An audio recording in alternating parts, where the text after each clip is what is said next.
I am Paul Vixie from Farsight Security. I am very gratified to see so many people coming out for this. It is a topic that is at best terminally obscure and geeky, and I always think that nobody loves this stuff but me. So I'm going to talk a bit about passive DNS and some interesting conclusions that we have come to using passive DNS. It turns out you can do more with it than making databases that you do lookups in, which we're exploring. So some of what I'm going to describe are commercial products, but all of our commercial products are also made available free of charge to academic users or other people who have sort of internet superhero second lives where they're not paid for the work they do that uses our stuff. So please don't treat this as a commercial presentation. If you have some idea for how to make the internet safer or how to do study using this, please contact me. I'm always interested in grant proposals of that kind. Nevertheless, this is all output from a commercial company, and I am very interested in some of the conclusions I can now draw about the global DNS that were not really possible in my previous nonprofit world. It, in other words, takes quite a bit of equipment and people to come up with some of this stuff. So the slides are available. There is some kind of an online proceedings available from Black Hat Europe, and you will have a copy of these slides. And you'll note that there are almost 60 of them. I'm not going to go through them in detail. The reason we have very detailed slides is in case you want to read up afterward. What I really want to do is get through sort of the top level of the material and save time for questions. So I'm counting on you guys to not be shy. I'll leave time at the end that will be wasted if you don't use it for questions. So,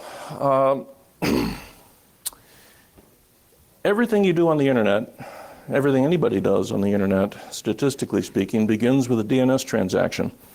Every mouse click, every finger tap, everything you're doing, every mail you send, every website you visit is going to form some number of TCP/IP sessions that you probably know about how those are constructed in terms of the packets. But in order to figure out where to send the control signals of TCP/IP, a DNS transaction is done first. Now, what's interesting there is I really do mean all activities. In other words, everything that any good person or any malicious person wants to do is going to begin with a DNS transaction. And certainly the world's intelligence services, various governments have discovered that DNS is a wonderful data mine to go look at what people are looking up in order to figure out what their interests are. No doubt some of the commercial social networking companies are doing the same. I'm going to describe our approach to personally identifiable information later, but the important thing for now is to just realize that if you are a malicious person and you want to do bad things, you're going to be incenting your victims to make DNS lookups of domain names that you control, or make DNS lookups that lead to addresses that you control, or maybe name servers that you control.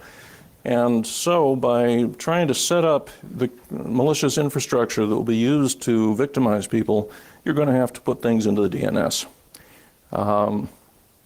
There's an awful lot of anonymity on the internet, and certainly with WHOIS, law enforcement services around the world have told me that it is absolutely hopeless to use WHOIS to go find out who did what to whom for attribution or recourse or whatever. And part of that is because of WHOIS privacy, where there's a large number of people who are concerned about activism, political activism, and the possibility that a nation state could act against its own citizens if they then had a protest website or whatever. I don't think that's the biggest use of WHOIS privacy. I think criminals are more likely to be doing that. But even when you don't use WHOIS privacy, you don't really have to use an accurate home address or phone number or anything else. So we think of WHOIS as a joke. But DNS is not a joke. If you don't put the truth into DNS, it won't work. And so if you can gather an awful lot of DNS material, then you can find out an awful lot about what the bad people did in order to create the infrastructure for various attacks. And I'm going to show you some of that now.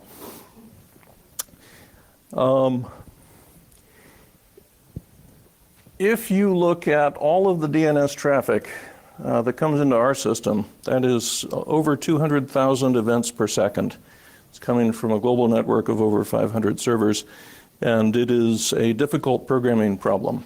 I'm not saying that the people at Google or people at Facebook aren't processing data of that magnitude trivially at this stage, but when they first started, it was hard.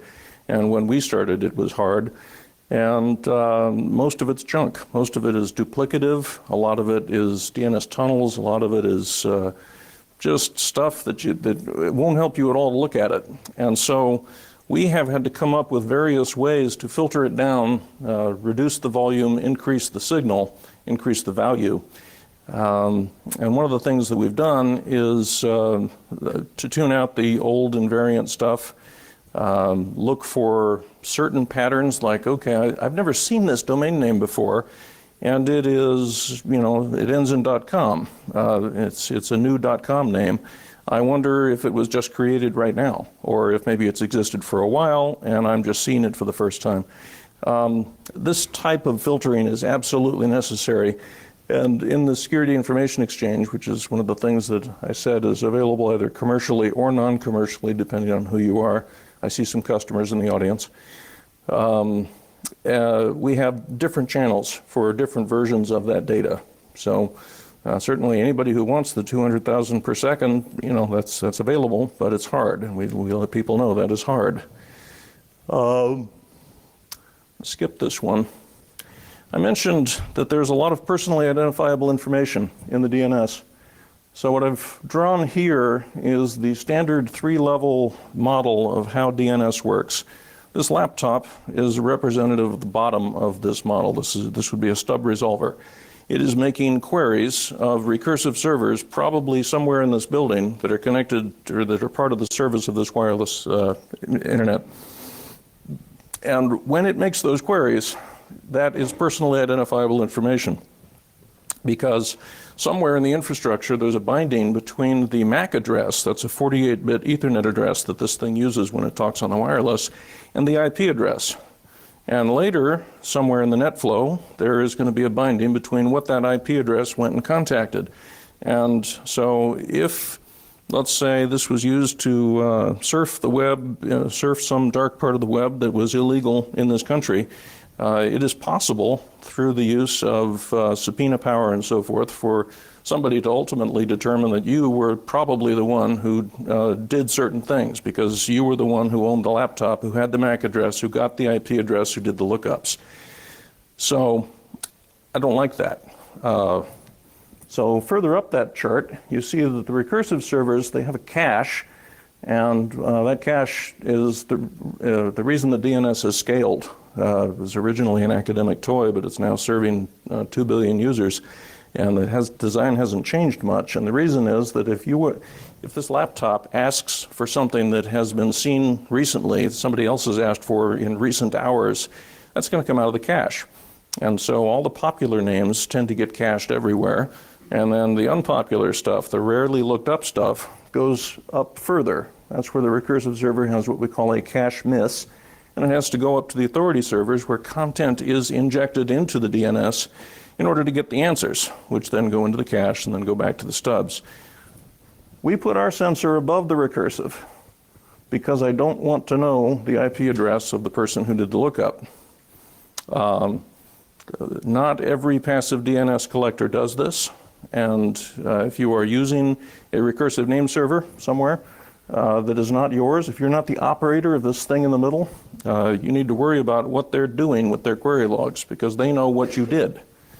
So it's a lot of perfectly good free software that will perform that recursive DNS function for you. I wrote some of it called Bind, but there's Power DNS, there's Unbound, there's a lot of very good software.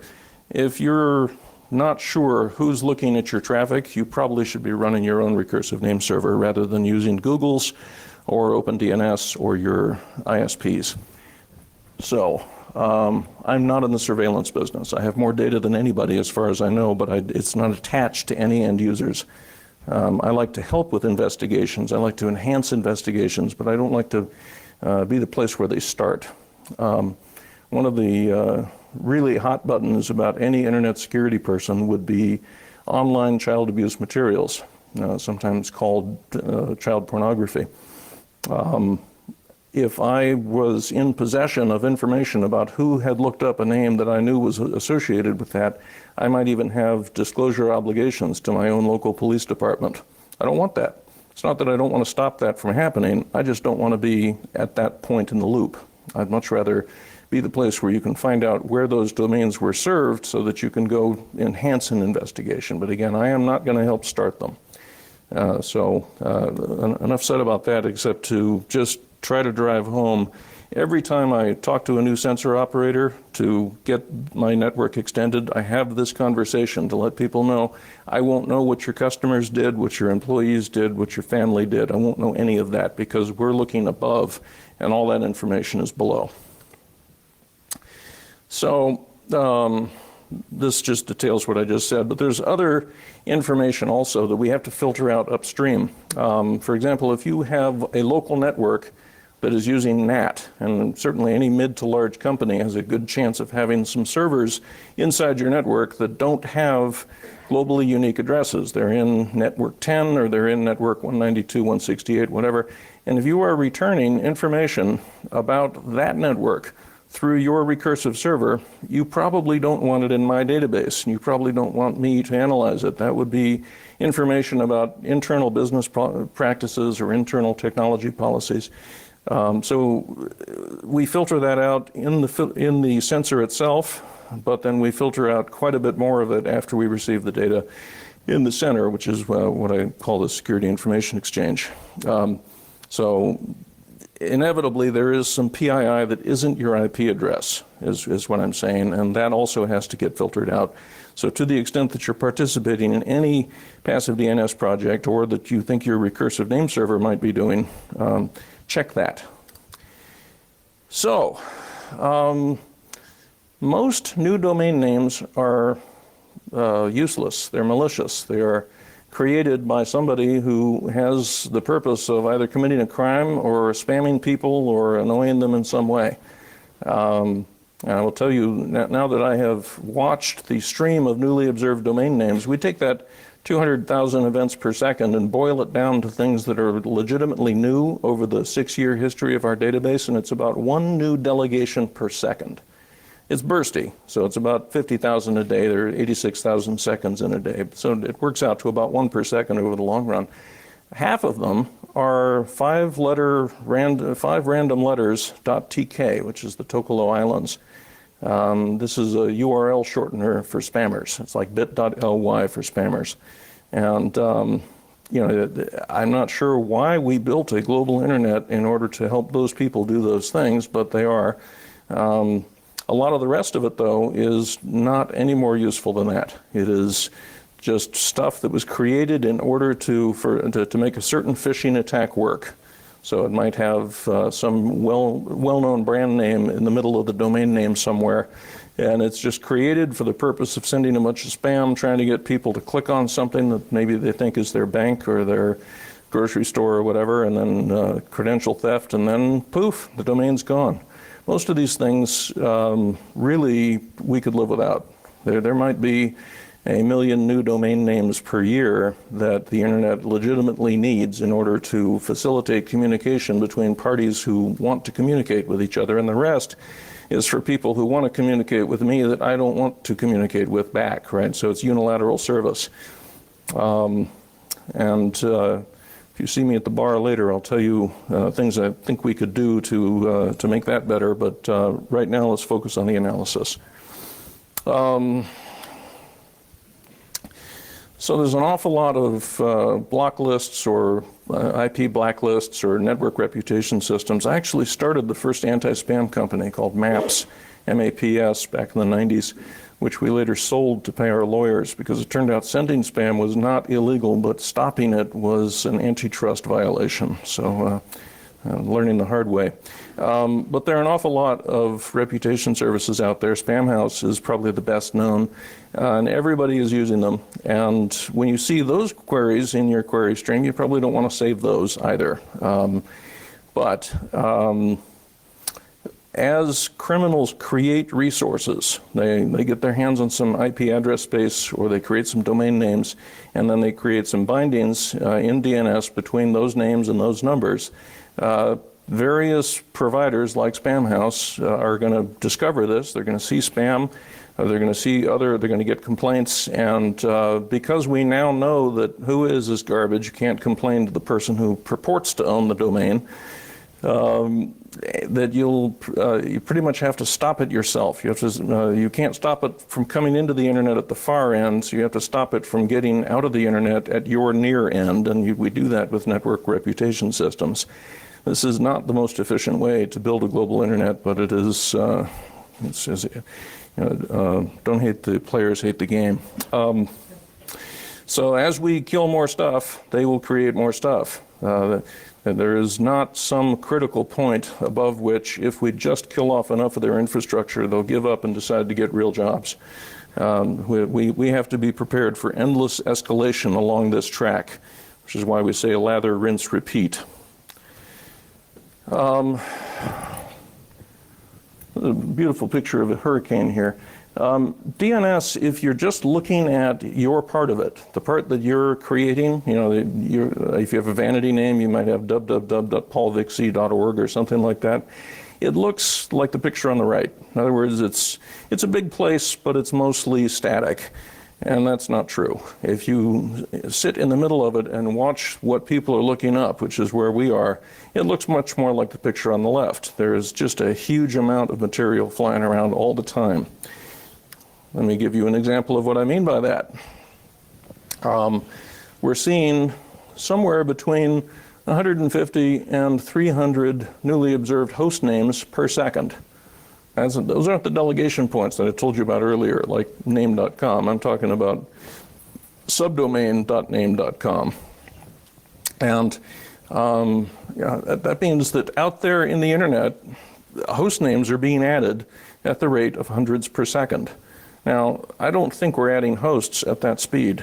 I think most of these names point to things that are not real hosts, and I'll get into that in a moment. But if you look at the other view, which is how many DNS changes are we seeing? In other words, this name and this type, like www.example.com would be a name and A would be a type for address. Has this name and type pointed at something differently before this moment? In other words, am I seeing a change, a delta in the DNS? Well, we're seeing even more of those than we see of new host names. And I don't think that represents the actual churn of internet infrastructure being added and renumbered and changed. I realize we have 2 billion users and we've got ISPs in every country and so forth. I just don't think this represents real stuff. And I was right. So I have a movie, which I am hoping is going to work. This is a debug trace, protocol trace of the newly observed domain channel, or newly observed hostname channel. So this is trying to keep up with a 300 or so record per second output rate. Obviously, it's not succeeding, but you get the idea that staring at this would get you nowhere. You really have to be prepared to watch this with software rather than with human eyes. And let me caution you against putting it in a database and then running queries against it. I realize that big data makes that possible, but that doesn't make it useful. So we use a continuous processing model. We don't treat security information as particles, we treat it as waves. And so everything I've described to you so far, except that 6-year historical database, 6 years and growing, is done in RAM. And we have just a long string of pearls where certain little Linux blades and Linux 1U servers in a rack somewhere continue to receive the raw data, break it down further, get the cooked data from the guy upstream of them and break it down further and so forth. And I don't know of another way to process data at this volume except to do this. Certainly if we had had the idea that we would put everything in a database and then from the database create the outputs that we've seen, I would have nothing to show you today. So, you know, I am just barely old enough to remember punch cards and green bar paper. And that is how data processing worked in those days. You put everything in a database and you ran queries against it. And again, Hadoop makes that possible, but that doesn't make it useful. So please, as you consider how you're going to process your own syslog files, for example, think about how to grab everything that's happened recently, remember the important parts of what's happened recently, and then basically treat it as a, I don't know, a hurricane with puzzle pieces flying through the air. And if you grab a piece that happens to fit another piece in your hand, then you're making progress. Don't wait for the hurricane to end, and then at the end of the day, see what you got. So let's talk about newly observed domains and host names. Obviously, all host names are domains. So we're stuck with some bad technical terms here for marketing reasons. Our first channel was called Newly Observed Domains, by which I mean delegation points. For example, in NL, it's possible, I think, for people to register names directly under the country code. So you could get paulvixie.nl here, and that would be a delegation point. But if I create host names at my house, like server1 and server2.paulvixie.nl, those are not delegation points.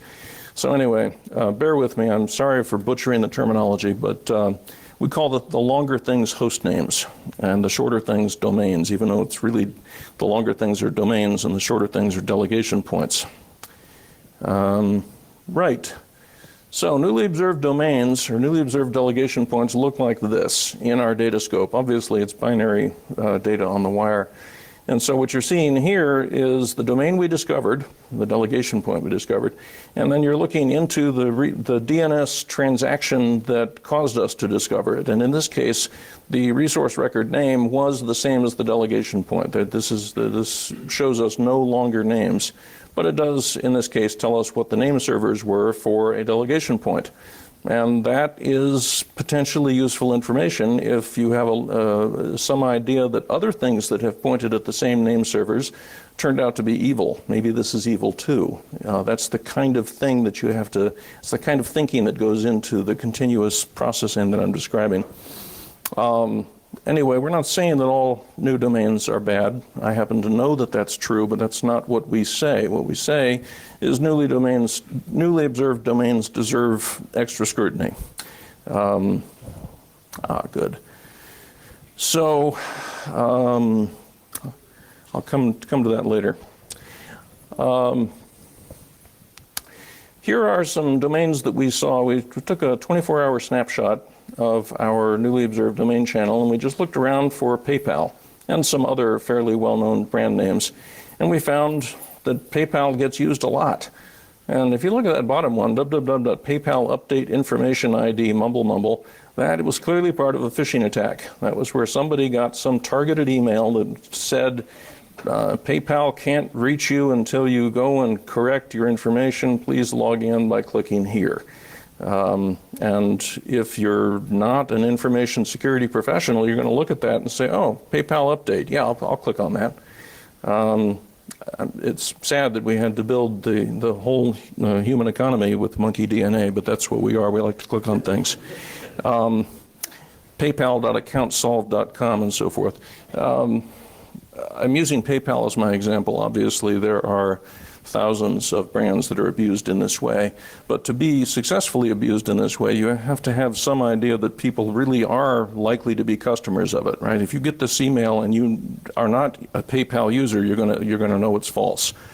So you won't see things for your grocery store or whoever makes your beer, but you will see your bank and you will see your cable TV company and so forth. But a lot of the in those examples, you see that a lot of the branding violations were not at the top level. right? So that the second one, for example, accountcheckpaypal.fic.whatever.com, the ficrpm.com is what shows up as a newly observed delegation point, but the longer name is what actually is used to carry the malicious information, which is the branding violation. And that's why we have a second channel. But that second channel has got a lot higher volume. It's hundreds per second as opposed to 1 or 2 per second. Here's what a newly observed host name looks like. So it's a very similar schema. And you can see the domain name that we pulled out of it, but you can also see that the RR name had this pile of junk dot the delegation point. And I'm not going to try and say that word, Yuko, whatever, but it's a real word. It's in the dictionary. And the I don't have no idea how they come up with this stuff. Perhaps they have a dictionary that feeds them names, but we did some deeper checking on that. We wanted to say, all right, what is this? And of course, who is was useless. So we went deeper into it and said, all right, that was a CNAME, right? A CNAME is an alias in the DNS. That means if you look up the RR name, you're going to get redirected to the thing at the bottom there called the R data. So let's take a look at that R data, frontus.secretmedia.com. That doesn't sound safe to me. That sounds, like something you might want to avoid.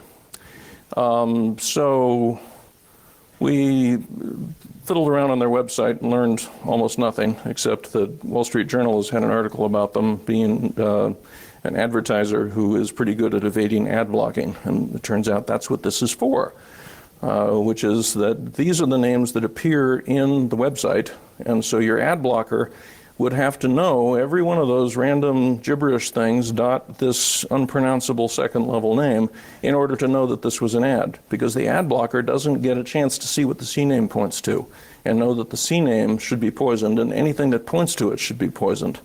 So it's a layering problem that is kind of it's a loophole in the way ad blocking happens. I think you can expect to see a lot more of this, and then the web browser people will catch up and actually expose the CNAME to the ad blocker plugin in order to close this loophole. So yes, it's just random crud. We looked around to see if there was any pattern to it, and there was a little bit of a pattern to it, but not enough that you could hook onto it with some algorithmic plugin. You really have to know what CNAME it points to if you're going to discover that this is something an ad blocker should grab. But we also looked for, since we have a database that goes back 6 years, we looked and said, all right, can we just find all of the other things that have appeared in the last week that were CNAMEs to that same place? And we found 700,000 of them that shared this particular unpronounceable second level name. But then we found a whole bunch of other interesting stuff. Atomicpowerseductress.net. I want to go there.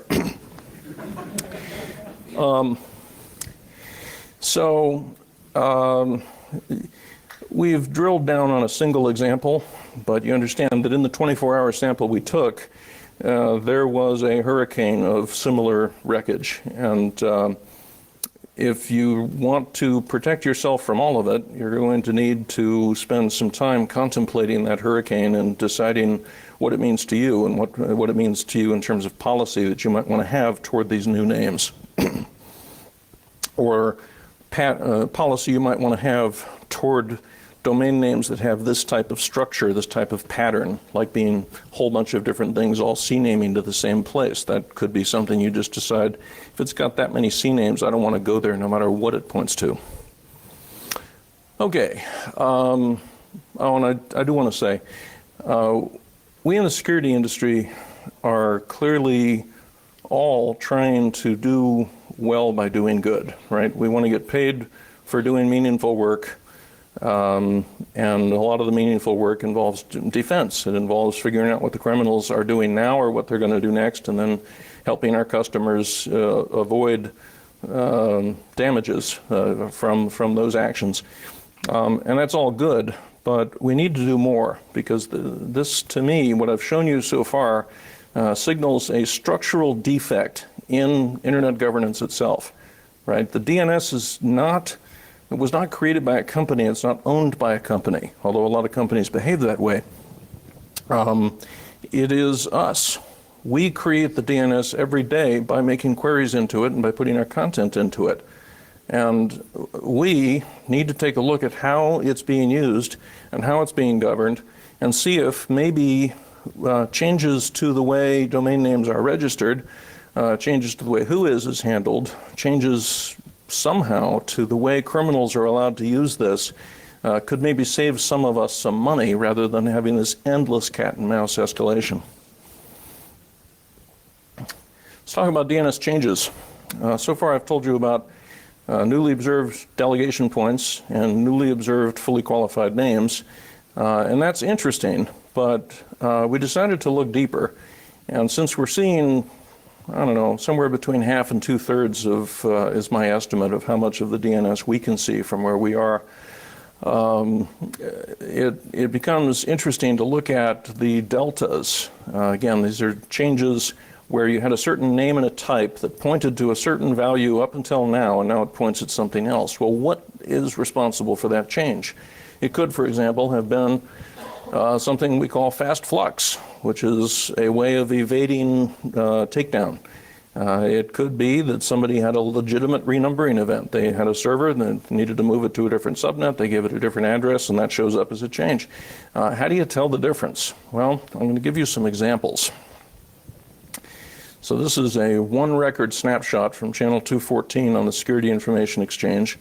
You can see the timestamp. You can see it's a new domain record. You can see leet.cc was the name.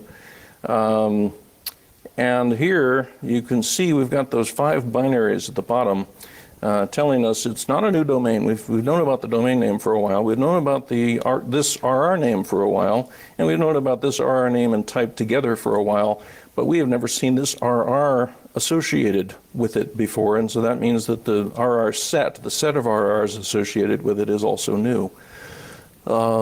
So that address becomes interesting. 209.126.99.231 wasn't previously pointed to by this, so it's got to have some kind of service on it. Now, services are very lightweight. A lot of IoT devices are actually servers, even though they cost a nickel. So I don't want to make servers sound like they're heavyweight, expensive objects. But still, the existence of a new one can be for good purposes or bad. And in this case, it was bad. Yeah, I just went through this.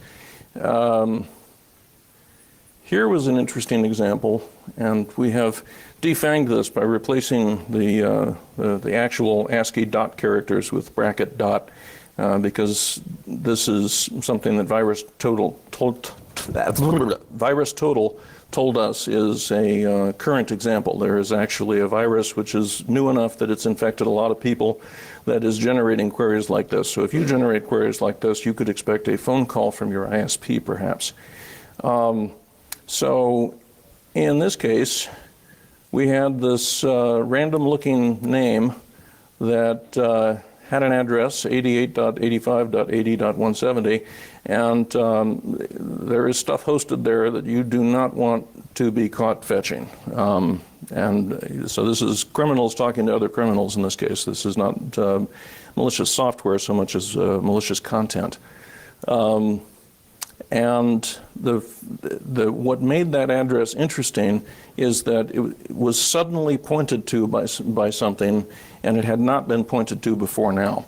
So I think every new address needs to get scrutinized. Every new name needs to get scrutinized. It's sad that that's true. I wish that internet governance worked a little bit better so that we didn't have 95% or more of the new content on the internet being malicious in some way.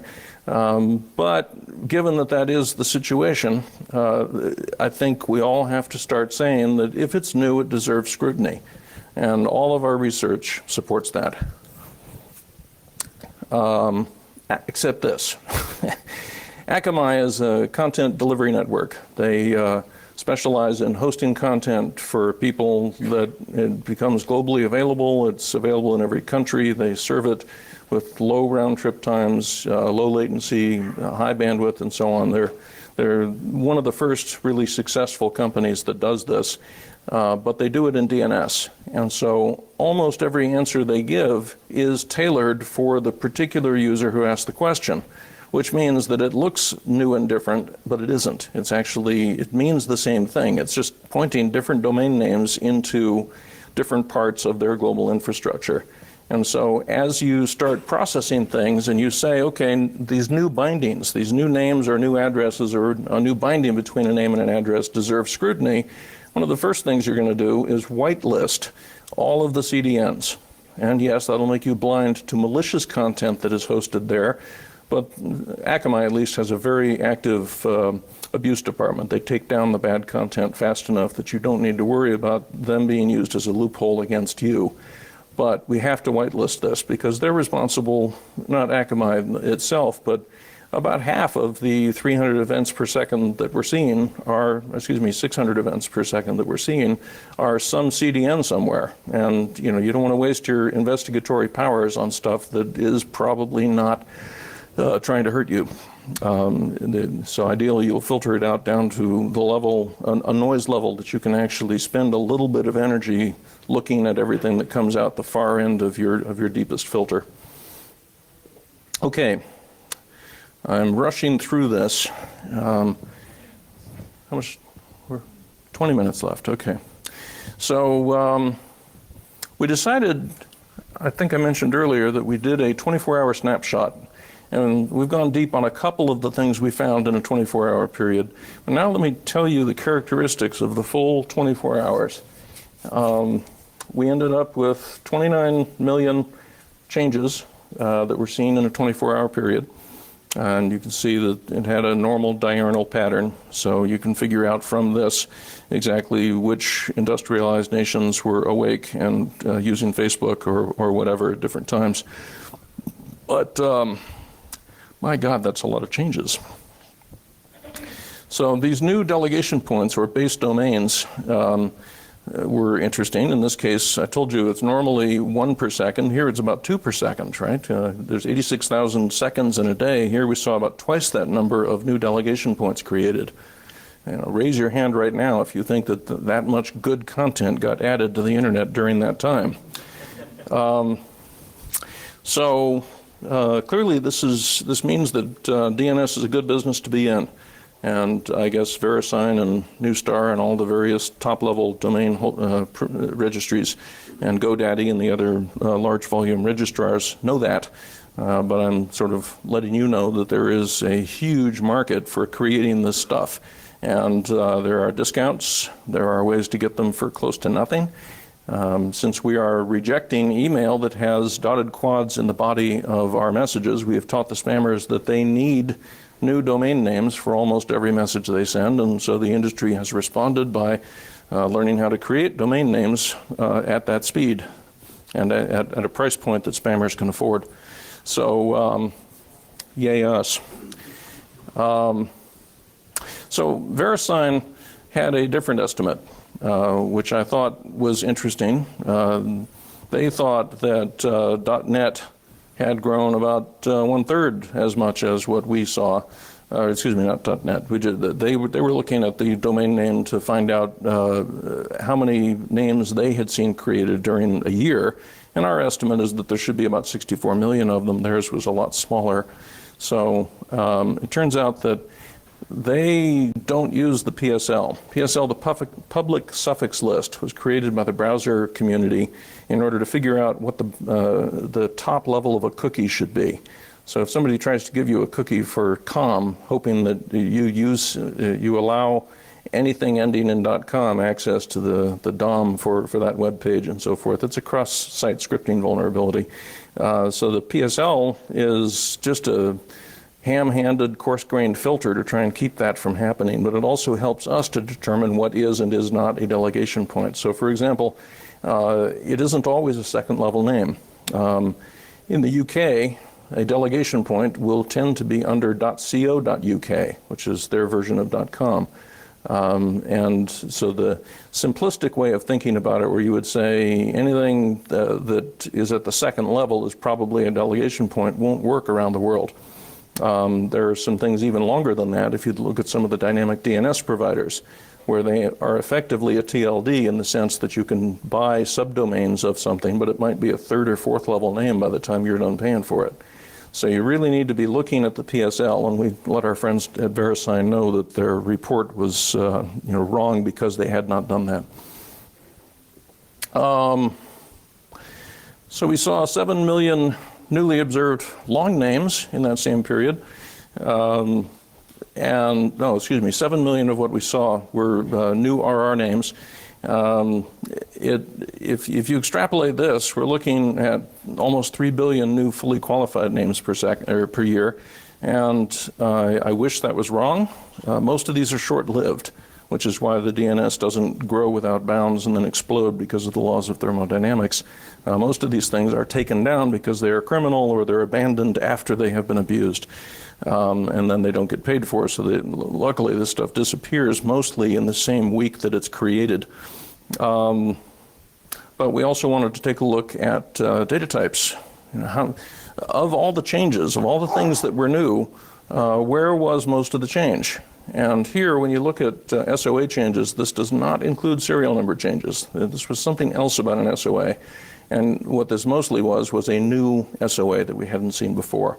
SOA is a start of authority. It's the thing at the top of a zone that tells administrators and other name servers how to handle that zone. Obviously, A records, IPv4 was the big winner. Interestingly, we had almost 1/3% of our sample was IPv6, and that is better than we've ever seen. So I don't want to say that gives me hope that v6 could take off someday, but at least it's not dead yet. And we have the equivalent of high-frequency trading here. And I'm not going to go, I'm going to run out of time if I go through this in detail, so I'm not going to do that. And I mentioned CDN's location-dependent answers. This study is worth reading, and if you like these slides and you want to see more, we actually have a longer technical paper about this on our website, farsitesecurity.com. And again, you can see Akamai dominates. So we will ultimately come up with a secondary channel that takes the changes channel and simply filters out all the CDN stuff in order to create a lower volume, higher signal, higher value channel, so that people who want to do this type of analysis will have a starting point that isn't full of all this crud. Which really is, that's one of the things we do the most often when doing the type of waterfall or continuous processing that I'm describing, is we're just filtering stuff out and trying to make a higher value derivative of the channel than the raw data, which is, it's both a fire hose in volume and it's a deluge in terms of the number of different particle types. So I am going to just skip a lot of this. Because it would take way too long. Programmatic name generation. You've probably all heard of domain generation algorithm, botnets. Conficker was a famous one back in 2008, 2009. The idea of a DGA botnet is that if you want to infect a bunch of computers with software that is going to contact you, the bad guy, to get its instructions, like who should I DDoS or who should I spam, or what would you like me to do now that I've taken over this end user's computer. You have the problem of, if you use a domain name, then it's very possible that that law enforcement will come to your house and take all your stuff. So what you do is you don't use a static name. In the case of Conficker, I don't know exactly what this was, but in the case of Conficker, it was done based on the day. And so they ultimately would start a random number generator, or pseudo-random number generator, using by seeding it with the day of year, and the year. So on any given day, it would be trying 50,000 names that were somewhat unique to that day. There were not good math people, so there was a lot of collisions. So the same name got used on more than one day. They were slobs compared to the guys that do it today, but it's been 6 or 7 years. And what that means is that the bad guy has an opportunity, especially since these names were split over 116 different effective TLDs, which were in 110 different TLDs. And some of those TLDs were small island nations that don't exactly have a large security team that is ready to block this stuff. What that means is that if the bad guy decides that on a certain day he wants to actually command the botnet, what he has to do is register one of the 50,000 names it's going to use. And if he can register it and get contacted by his bots faster than we can notice that he's registered it and take it down, then he will have signaled a botnet to go do something potentially damaging. It was the largest botnet I had heard of at the time. Its Conficker had 11 million unique IPs per day coming into our sinkhole. There are bigger ones now, but Conficker itself has only shrunk down to about 1 million a day. There's still 1 million, and it's been 7 years. That might indicate that we don't care as much about DGAs as I think we should. But anyway, this notifygate69.ru is not a DGA, so I'm actually way off topic here. This has been in the Spam House blacklist for quite some time. We're not totally sure what these names are, but we know they're programmatically generated. And I am going to we're down to our last 15 minutes here, so I'm, what slide am I on? Okay. Here we reversed it, and we changed the dots to the bracket dot. And so you can see that PayPal appears sometimes at the end, sometimes in the middle of a label, sometimes as a label in the middle of a domain name, sometimes misspelled with 2 L's. This is the kind of thing that bad guys are doing. And, I'm not going to say who is or is not our customer, but I will say that we do sell this to some commercial people who want to do brand protection either for themselves or for their customers. And this is the kind of thing that you guys will need to be doing at some level. Whether you pay somebody else to do it or whether you decide you're going to do it yourself, you need to be paying attention to the way that your trusted marks are being used online far from your network. Okay, so I started this company, thank you. Started this project as part of a nonprofit company I used to work at, Internet Systems Consortium, in 2007. I took it private and made it into a commercial entity in 2013 because I was capital constrained. It was not that I was not paid well enough, it's that I could not buy enough equipment or hire enough people to do the job the way it deserved to be done. I'm trying to increase the observability of the internet. I'm trying to have it be that instead of every security company coming out the gate and setting up whatever sensors they can set up and then building fortresses around those sensors to keep their competitors from being able to see the same things, because ultimately competition is how you win customers, build revenue, and sell your company, is one of the structural defects that I talked about. That is something we do wrong that helps the bad guys. Honest to God, there are some VCs operating on Sand Hill Road in Palo Alto, Menlo Park, not far from my house, that specialize in creating new security companies and then running them in the traditional Harvard MBA style of building moats around every one of them. And if I were a bad guy, I would put tens or even hundreds of millions of dollars into that company's funds because they help me so much if I'm a bad guy. We just can't, we can't overlook this. We can't pretend that this could happen against our will. We have to be complacent and we have to be complicit in order for things to get this bad this fast. So that's why we started this. That's why I'm growing it commercially. That's why we make this data available both commercially and non-commercially. I want everybody to know what's going on so that they can all either do something about it for themselves, do something about it maybe as part of an internet superhero nighttime project, maybe do something about it for their customers, but also so that we can all be jointly aware of how bad it is, so that we might be able to put some pressure on internet governance to get the systemic defects fixed at that level as well. Whose privacy is just a travesty. I cannot find a defense of that. Or let's take another example. When I was a kid, a .com name took 2 or 3 days to create because the .com zone was only generated twice a week. And so if it's generated on Tuesdays and Fridays and you create it on Tuesday, you might get it in that day. If you create it Wednesday, you got to wait till Friday. That seemed reasonable to me because I got to say, nobody, no team anywhere spends months developing content, developing an idea for a new business, and then gets to the day of the launch and says, oh my God, I forgot to register the domain name. So now, because they had a race to the bottom, right, the .biz and .info and separately the .org people all came in and said, we got to find a way to distinguish ourselves from VeriSign. Well, they're only publishing twice a week. Well, we could publish every day. Well, VeriSign looked at that and said, I think we could do it every hour. And somebody else said, oh, I think we could do it every 10 minutes. And somebody else said, oh, I think we could do it every 5 minutes. Now, eventually, that race to the bottom ends. You hit the bottom. And it turns out that the photons only travel through fiber at a certain fixed maximum rate. And so by the time they are done settling and done getting to all of your servers, about 30 seconds has gone by. And so that's why 30 seconds is the reference standard now for creating a new generic delegation point.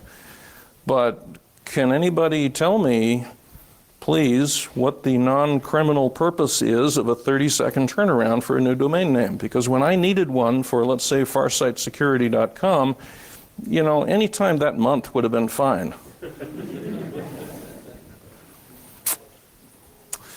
So, because of these new channels, you can now watch all kinds of stuff you couldn't watch before. We have one channel that pulls out just the NX domains. And that means that if we've got academic teams out there who are doing DGA research, where they're trying to reverse engineer the algorithm that creates these names, and then they are sort of looking for, you know, who was patient zero, right? What was the first part of the world that this name got looked up in? You know, we actually have enough data to inform that research. And there are commercial prospects as well. I don't want to sound like I'm still in the nonprofit world. I just came from there. And then finally, you know, there's an awful lot of weird stuff. And some of it you can discard en masse. You can come up with simple techniques like, oh, it's Akamai, so I'm not going to look at that. Others might require some serious cogitation to figure out what you're going to ignore. And that cogitation is a form of wisdom, because it will teach you which parts of the internet are being used in what way. And again, the internet was not created by a company, it's not owned by a company. The internet is an illusion that is made up by us who use it.